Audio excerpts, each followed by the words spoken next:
الحمدللہ والصلاة والسلام علی رسول اللہ۔ کیا عورت اپنی لے پالک بیٹی کے خاوند کے ساتھ سفر کر سکتی ہے؟ سوال کیا گیا ہے۔ میرے والد نے اپنے بھائی کی بیٹی کو 10 سال کی عمر میں گود لے لیا تھا۔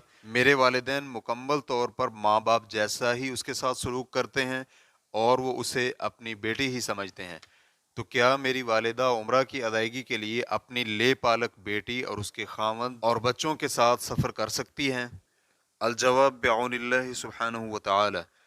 بچہ گود لینے سے شرعی نسب ثابت نہیں ہوتا، اسی طرح گود لینے سے بچہ محرم بھی نہیں بنتا، لیکن اگر شرعی رضاعت ثابت ہو تو محرم بن جائے گا۔ اس بنا پر آپ کے چچا کی بیٹی جسے آپ کے والد نے گود لیا تھا، اس کا خاوند آپ کی والدہ کے لیے محرم نہیں بن سکتا، کیونکہ اس لڑکے کی بیوی یعنی آپ کے چچا کی بیٹی آپ کی والدہ کی بیٹی نہیں ہے، اور اسی طرح اس لڑکی کے بالغ بچے بھی آپ کی والدہ کے محرم نہیں ہیں، چنانچہ اس حالت میں آپ کی والدہ ان کے ساتھ سفر نہیں کر سکتی۔